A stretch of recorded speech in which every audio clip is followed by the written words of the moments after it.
What if the future of Africa isn't shaped by towering skyscrapers, billion-dollar foreign deals, or the next high-tech gadget, but by something as humble as a broom in the hands of a young student? What if civic responsibility, gratitude, and solidarity turned out to be more powerful than any speech or economic policy? In the heart of Burkina Faso's capital, Ouagadougou, something profound happened that may not have made international headlines, but carries within it the DNA of a quiet revolution. It wasn't loud, it wasn't dramatic, but it was deeply symbolic and potentially transformative. On the morning of June 24, 2025, a group of university students from the Institut Supérieur de Technologies Appliquées et de Management, known as ISTAPEM, gathered at the premises of SITARAIL Burkina, not for a protest, not to make demands, but to give thanks.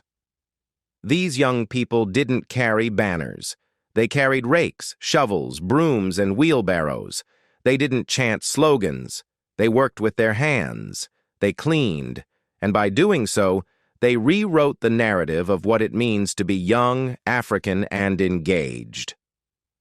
SITARAIL, a railway company connecting Burkina Faso to Côte d'Ivoire, has long played a critical role in the region's transport and logistics sector. But to the students of ISTAPEM, SITARAIL represents something more. It represents a bridge between education and employment, between theory and practice. It represents hope. For years, SITARAIL has opened its doors to students through internship opportunities, practical training, and career mentorships. In a country where opportunities are often scarce, and where too many graduates face a hopeless job market, SITARAIL has quietly stood as a partner in development. The students of ISTAPEM knew this, and instead of merely writing thank you letters or posting messages online, they chose to act. Their decision to organize a cleanup operation at SITARAIL's facilities was rooted in something powerful, an African philosophy of reciprocity. In African culture, to give thanks is not just to say the words, it is to show up, to serve, to honor. The gesture was simple, but the message was clear. We see you, we appreciate you, and we stand with you. For many in the West, civic engagement is seen through the lens of charity walks, fundraising galas, or political activism. But in Africa, where communities have historically survived by standing together, small acts often carry monumental weight. This cleanup was about more than hygiene or aesthetics. It was a statement, a declaration. It was young people saying, we don't just want to be served, we want to serve. Yusuf Ouedraogo, the academic director of ISTAPEM, was present during the event. His words carried the tone of both admiration and challenge.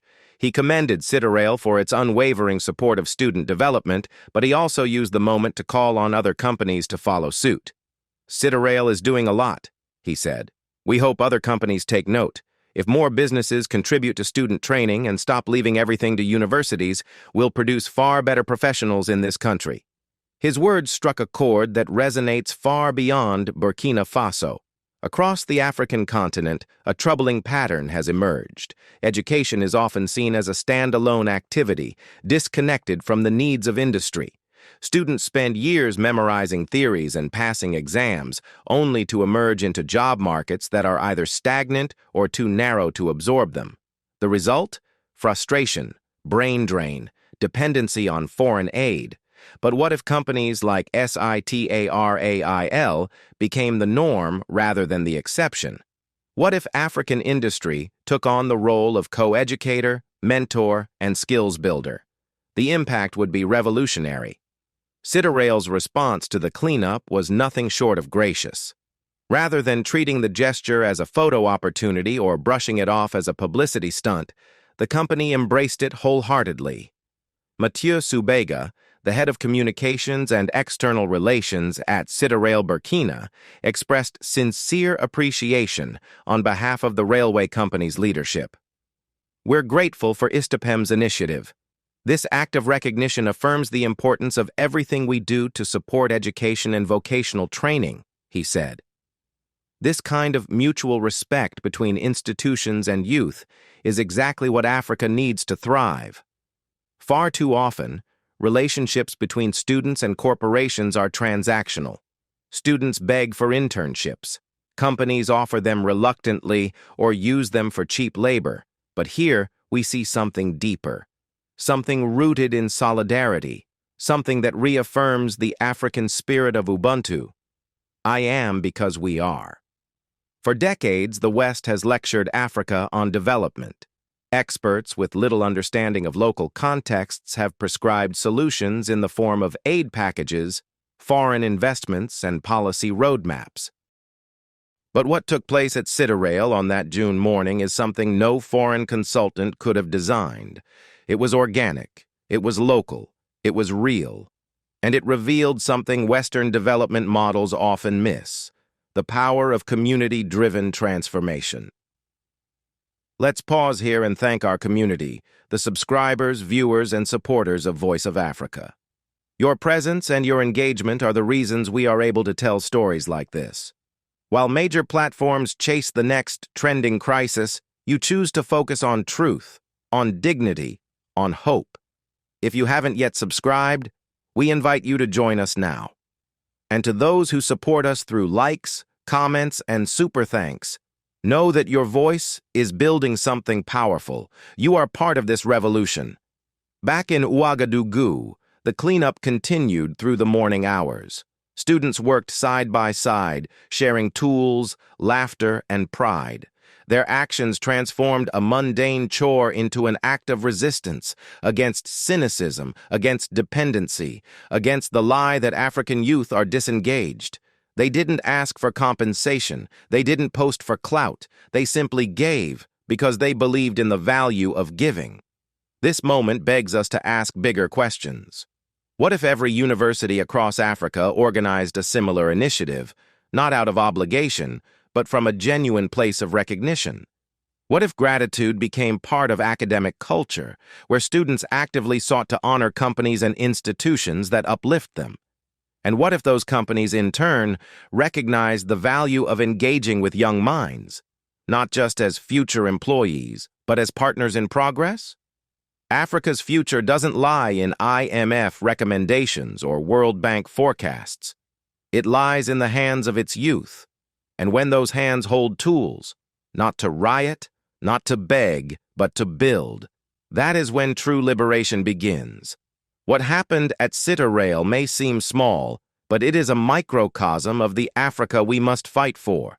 An Africa where pride and progress coexist, where gratitude fuels growth, and where civic duty becomes a daily habit, not a special occasion. SITARAIL, for its part, has committed to continuing its support for vocational training.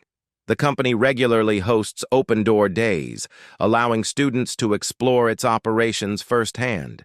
It also runs internship campaigns, giving young people a chance to gain real-world experience. These efforts are more than corporate responsibility.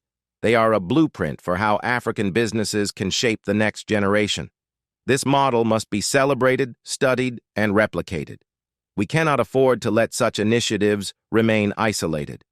Governments, private sectors, and educational institutions must come together to create ecosystems where talent is nurtured, not wasted, and students must be empowered to see themselves not as passive recipients of education, but as active contributors to society. The story of ISTAPEM and SITARAIL is not a one-time feel-good moment. It is a seed. And like all seeds, its true power lies in what it grows into. Today, it is a cleanup. Tomorrow, it could be a nationwide movement, one that restores dignity to education, one that rebuilds trust between generations, one that reclaims the narrative of African potential. Africa doesn't need more saviors. Africa needs believers, believers in each other, believers in the land, believers in the power of small, consistent acts that ripple across time and space. Sometimes all it takes to begin is a broom, a rake, a shared purpose. So the next time someone dismisses Africa's youth as apathetic or entitled, tell them this story. Tell them about the students in Ouagadougou who chose gratitude over grievance. Tell them about a railway company that chose to invest in futures rather than just profits. Tell them that change doesn't always roar. It sometimes whispers through the hands of those who serve. And if you feel that whisper stirring in you, let it grow. Let it guide you. Because the Africa we dream of is not in the distant future. It is here. It is now. And it is being built. One small act at a time.